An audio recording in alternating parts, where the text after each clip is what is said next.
Hi friends, welcome to my YouTube channel. मैं हूं आपका पी मुख्तियार अहमद। आज हम 8वीं कक्षा की जो 12वां पाठ है, अंत जो आखिरी पाठ है, जो देख कर भी नहीं देखते, यह एक संस्मरण है। संस्मरण पाठ है। सोचिए, बोलिए। यहाँ देखिए, एक लड़की, अंधी लड़की एक पेड़ को छू रही है और हाथ में एक लाठी यानी छड़ी लेकर पेड़ को छू रही है।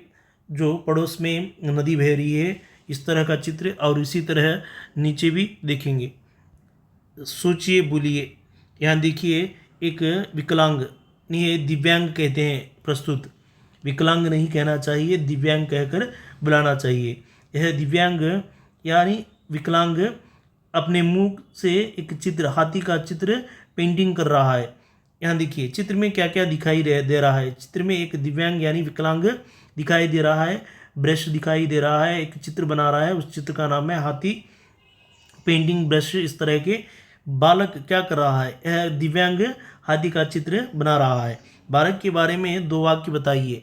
यह बालक विकलांग है यानी दिव्यांग है, 2 हाथ नहीं है, लेकिन अपने मुंह से पेंटिंग का ब्रश लेकर चित्रकारी बना रहा है, पेंटिंग बना रहा है।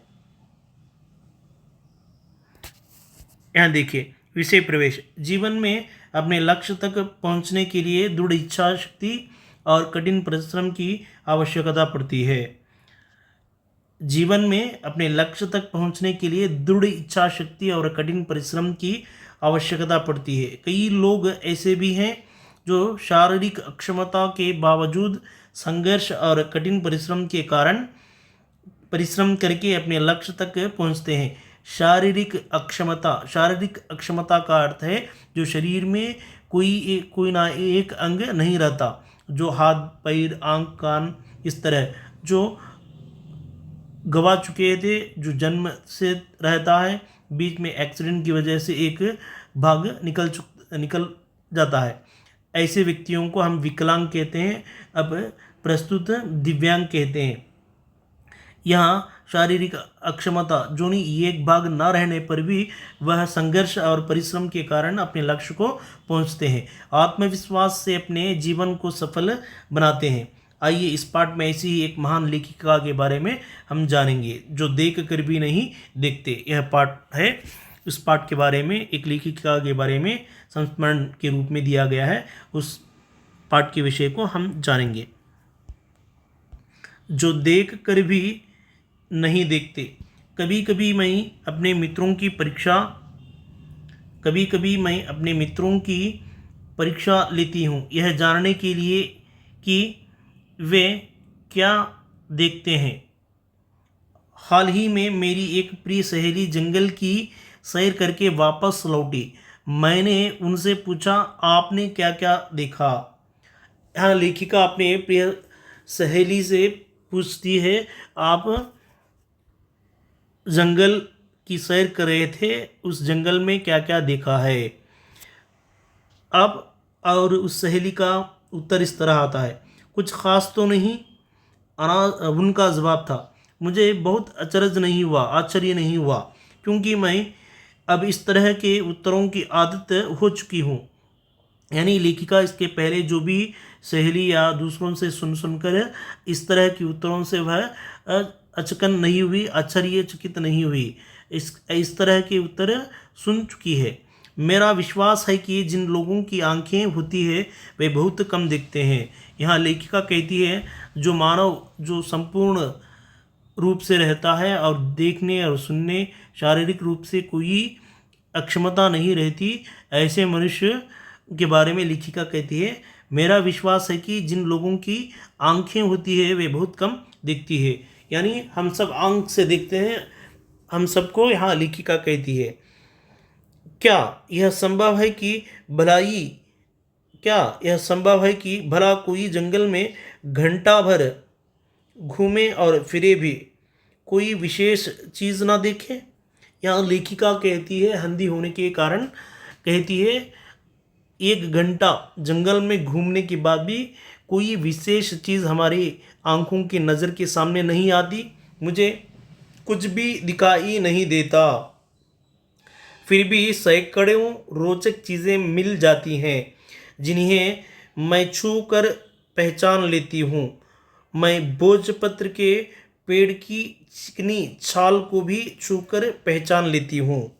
यानी पूर्व जन्म में जो भोजपत्र है उस भोजपत्रों के ऊपर लिखकर उसे उठा रखते थे। इस तरह का पेड़, भोजपत्र के पेड़ की चिकनी छाल को भी मैं छूकर पहचान लेती हूँ। लेखिका किस पेड़ की चिकनी छाल को छूकर पहचान लेती है? भोजपत्र के पेड़ को। भोजपत्र के पेड़ की चिकनी छाल को छूकर कौन पहचानती है? लेखिका। बसंत के दौरान मैं टहनियों में नई कलियां खोजती हूँ। यहाँ देखिए, बसंत के दौरान मैं टहनियों में नई कलियां खोजती हूँ।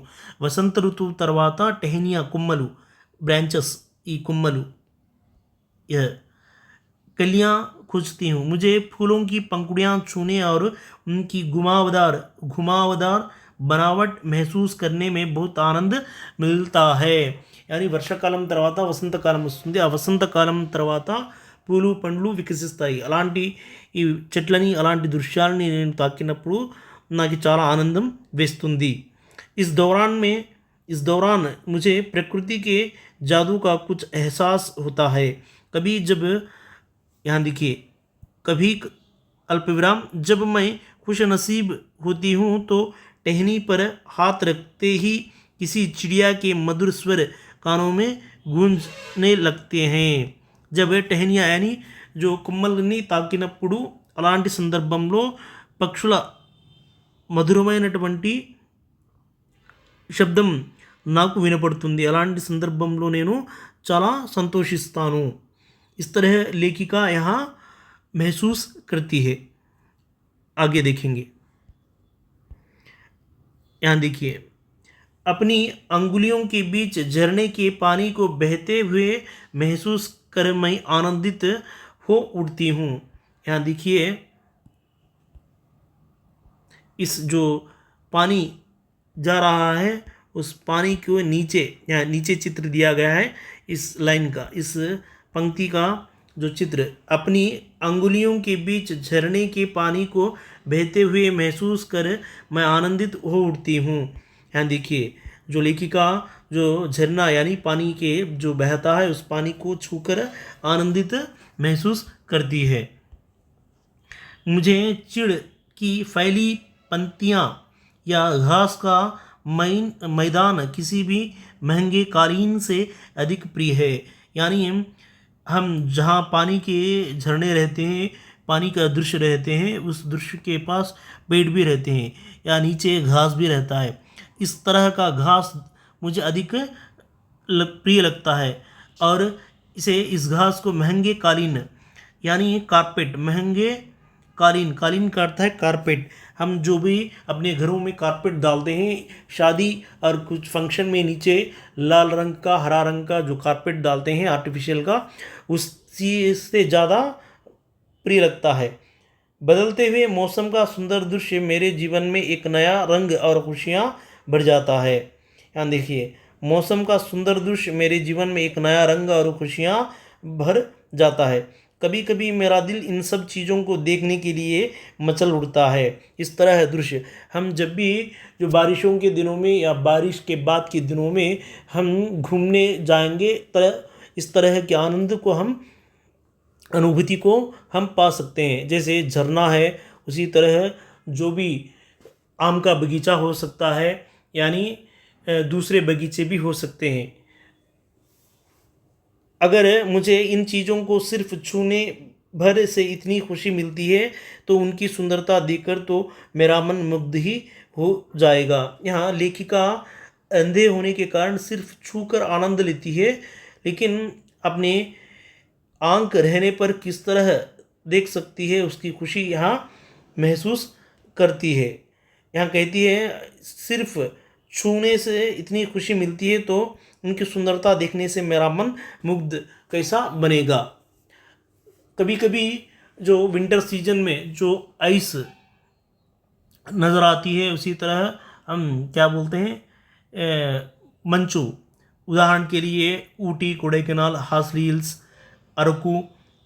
हम जो चित्र यानी उस चित्र को न्यूज़पेपर में, टीवी में देखते हैं, देखकर भी हम आनंद पाते हैं। अगर उसी प्रांत में जाकर हम देखने से अधिक उस सुंदरता को देखने से हम मुग्ध हो जाएंगे। इस तरह यहाँ लेखिका कहती है। देखेंगे, यहाँ देखिए, परंतु जिन लोगों की आंखें हैं वे सचमुच बहुत कम देखते हैं। जो आंख रहते हुए उन जो भी आंखों से देखते हैं उन्हें बहुत कम देखते हैं। इस दुनिया के अलग अलग सुंदर रंग उनकी संवेदना को नहीं छूते। मनुष्य अपनी क्षमताओं का कभी सम्मान नहीं करता। यहाँ देखिए, जो हम सब आंखों से देखते हैं, लेकिन कई अलग अलग सुंदर रंग उनकी संवेदना को नहीं छूते। यानी हम जो काम को, जिस काम से जाते हैं उस काम और उसकी के नज़र से हम देखते हैं, लेकिन जो भी दूसरे गांव को जाते हैं उस गांव की सुंदरता को हम नहीं देख पाते। यही कह रही है, मनुष्य अपनी क्षमताओं का कभी सम्मान नहीं करता। क्षमता का अर्थ है नॉलेज। हमारा जो नॉलेज रहता है सही समय पर हम उपयोग नहीं कर पाते। वह हमेशा उस चीज़ की वो आस लगाए रहता है जो उसके पास नहीं है। हम कभी कभी हमारे पास जो नहीं रहता है उस पर हम अधिक ध्यान देते हैं, जो पास में रहता है उस पर हम नहीं ध्यान देते। यह कितने दुख की बात है कि देखने की शक्ति को लोग एक साधारण सी चीज़ समझते हैं, जबकि इस वरदान से जिंदगी को खुशियों के इंद्रधनुषी रंगों से हरा भरा किया जा सकता है। अंत में जो यह कितने दुख की बात है, देखने की शक्ति को लोग एक साधारण सी चीज़ समझते हैं, जब वरदान से जिंदगी में खुशियाँ इंद्रधनुषी रंग से हरा भरा किया जाता है। यहाँ देखिए, यहाँ आंख को इंद्रधनुष के जो 7 रंग रहते हैं आकाश में, जिस तरह रंगों से आंख का तुलना की गई है। हेलेन केलर जो देख कर भी नहीं देखते, इस संस्मरण पाठ की लेखिका है हेलेन केलर। यहाँ देखेंगे, यहाँ देखिए, लेखिका जो झरने के पानी को हाथ से छूती है, ऊपर चित्र में पेड़ को हाथ लगाकर अनुभूति लेती है। पाठ के मुख्य बिंदु, लेखिका हेलेन केलर को कुछ भी दिखाई ना देने पर भी छूकर वह कई चीज़ों को पहचान लेती है। अपने हाथों से कलियों को, फूलों को, टहनियों को, झरने की पानी को छूकर आनंद का अनुभव करती है। वह घास के मैदान को महंगे कालीन से अधिक प्रिय समझती है। यह प्रकृति का जो घास रहता है, जो बारिशों के दिनों में और बारिश के बाद के दिनों में, चंद दिनों में जो घास उगता है, उस घास में हर एक मनुष्य भी आनंद लेता है। यह अनुभूति ज़्यादा से ज़्यादा ग्रामीण प्रांत के जो भी व्यक्ति है, उस ग्रामीण प्रांत का व्यक्ति महसूस करता है, और उसी तरह शहर के जो भी आते हैं उसे अधिक से अधिक आनंद महसूस करता है। उस घास की तुलना जो कारपेट से की गई है हेलेन केलर। उसका विचार है कि जिन लोगों की आंखें होती है वे बहुत कम देखते हैं। वह कहती है कि सिर्फ इन चीज़ों को छूने से ही इतनी खुशी मिलती है, तो उनकी सुंदरता देखने के से और कितनी खुशी मिलती होगी। वह कहती है कि मनुष्य अपनी क्षमता का सम्मान नहीं करता। वह मानती है कि दृष्टि के वरदान से हमें ज़िंदगी को रंगीन बनाना चाहिए। यहाँ हेलेन केलर कहती है अपनी दृष्टि, यानी हम देख सकते हैं, इस देखने आँखों के कारण हम सारी दुनिया को और दुनिया के चित्रों को हम क्षुण्ण से देखना चाहिए। Thank you friends, like me, share me, subscribe मी। इस वीडियो को अपने मित्रों को शेयर करिए और सब्सक्राइब कराइए। Thank you friends.